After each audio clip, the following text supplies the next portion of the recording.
কথা তো বলা হইতেছে, আপনাদের বিভিন্ন জনের সাথে কথা বলতে শুনতেছি, আপনারা কথা বলতে না নিষেধ করছেন।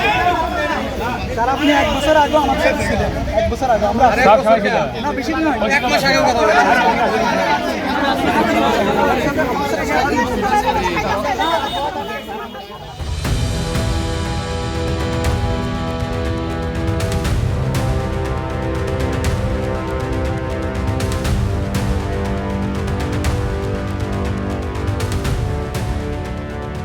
মন্ত্রণালয় এবং এনটিএসসি আজকে বসে একটা চূড়ান্ত সিদ্ধান্ত গ্রহণ করতে হবে, অন্যথায় আমরা আজকে রাজপথ ছাড়বো না।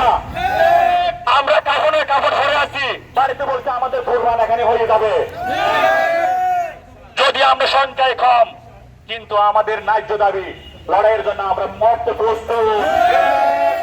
তারা কারণ আইন মন্ত্রণালয়ের মতামত মানে না, তারা বাংলাদেশের সংবিধান মানে না, তারা আদালতের রায় মানে না, তারা মানে কি? আমরা চাইলাম অধিকার, আজকে হয়ে গেলাম যাযাবর।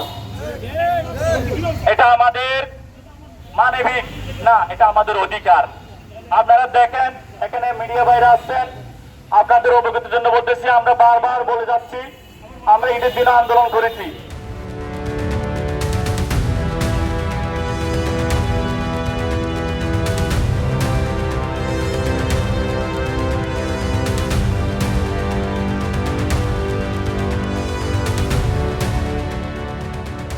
যদি তারা রেজাল্ট দেয়, আমাদের রক্তের উপর দিয়ে রেজাল্ট দিতে হবে, আমরা মানব না। এই আমাদের যদি দাবি দেওয়া না মানে আমরা আরো বৃহত্তর কর্মসূচি দিব। হয়তো এখানে মনে করতে পারে এখানে আমাদের আংশিক লোক উপস্থিত হয়েছে, আমাদের 739 জন, কিন্তু আমাদের সব সময় রেডি আছে। কোন সময় কি হবে সেটা একমাত্র আল্লাহ জানে। এই ধরনের কোন যদি অঘটন ঘটে, এটা জানে এনটিএসসি চেয়ারম্যান দায়ী, সংশ্লিষ্ট যারা আছে তারা এখানে দায়ী থাকবে। এখানে তারা আইন বানায়, আইন তো মানুষের মঙ্গলের জন্য হয়। তারা কিসের আইন বানায়?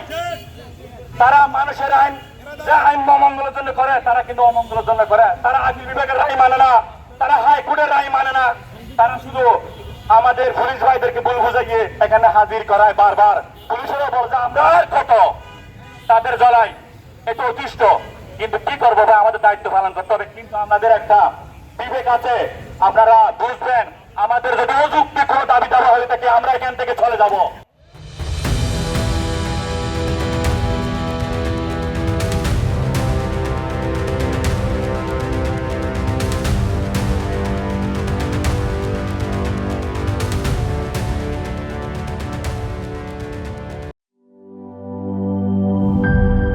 এই ঈদে জামা জুতো অ্যাক্সেসরিজের ডিসকাউন্ট। সব মোমেন্টে